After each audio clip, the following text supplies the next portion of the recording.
Àwọn tó súnmọ́ ààrẹ tẹ́lẹ̀ lórílẹ̀‐èdè yìí olóyè Olúṣẹ́gun Ọbásanjọ́ ẹni tí ó gbáyé túmọ̀ sí bàbá Ìyábọ̀ tàbí ẹbọrọ Òwu ni wọ́n jẹ́ kó di mọ̀ pé yẹ̀yẹ́ ni bàbá náà ló ń fi olórí oko orílẹ̀‐èdè yìí káfàtà yan ẹni àkọ́kọ́ lórílẹ̀‐èdè Nàìjíríà ààrẹ Bọ́lá Ahmed Tinubu àti ìjọba ẹ̀ ṣe tó sì ní ọ̀rọ̀ tí bàbá náà ń sọ fáwọn èèyàn tó súnmọ́ ìní òwe tó ń pa pé ọ̀rọ̀ àgbà bí ò ṣẹ lówùúrọ̀ yóò ṣẹ lọ́jọ́ alẹ́ nítorí pé nígbà tó ń sọ̀rọ̀ wọ́n fòun ṣẹlẹ́yà ṣùgbọ́n ní báyìí gbogbo ọmọ Nàìjíríà náà wọ́n ti ń rí i ǹjẹ́ ọ̀rọ̀ wo ni Ọbásanjọ́ sọ tó ṣẹ̀ṣẹ̀ ló ń ṣe báyìí ọ̀rọ̀ wo ló sì sọ tó fi ń yẹ̀yẹ́ Tinubu àti ìjọba Tinubu ó máa ní ọ̀rọ̀ ilé ìfọpo Nàìjíríà yan àwọn ilé ìfọpo tó ń pè ní rìfáínrì tí olóyè Olúṣẹ́gun Ọbásanjọ́ tó ti sọ àsọtẹ́lẹ̀ òdì lé lórí ẹ rántí pé lẹ́yìn tí ààrẹ Bọ́lá Ahmed Tinubu tó kéde yíyọ owó ìrànwọ́ epo lórí epo bẹntiróòlù the removal of fuel subsidy lọ́jọ́ kọkàndínlọ́gbọ̀n oṣù karùn-ún ọdún 2023 the 29th of May 2023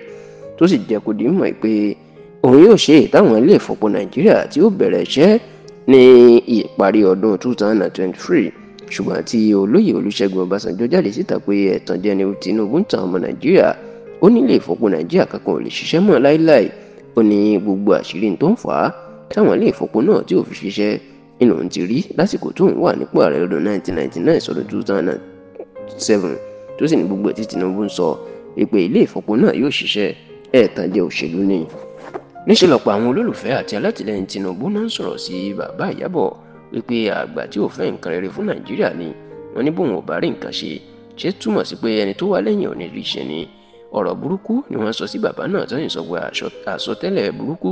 tó ń sọ lórí ilé ìfọpo Nàìjíríà kò ní wá sí ìmúṣẹ. ṣá o lóṣù kọkànlá ọdún tó kọjá ó ní ilé-iṣẹ́ àjọ elépo rọ̀bì orílẹ̀-èdè yìí NNPC Limited iná kéde wípé ilé ìfọpo Nàìjíríà tí Tinubu ṣèlérí pé yóò ṣiṣẹ́ ló mà ti ṣiṣẹ́ èyí tó fariwo dùnú kódà ọ̀pọ̀ mẹ̀kúnnù tó ń dunnú pé owó epo yóò já wálẹ̀ tí iléeṣẹ́ ààrẹ tí wọ́n sì fi àtẹ̀jáde síta nípasẹ̀ ọ̀kan lára àwọn agbẹnusọ Tinubu olóyè Báyọ̀ Ọ̀nànúgà wọ́n fi Ọbásanjọ́ ṣẹlẹ́yà pé àsọtẹ́lẹ̀ òdì ẹ̀ kò wá sí ìmúṣẹ. ṣá o lọ́jọ́ àbámẹ́ta tí ṣe ọjọ́ sátidé ọ̀sẹ̀ tó kọjá làjọ NNPC Limited náà yí bíríkótó padà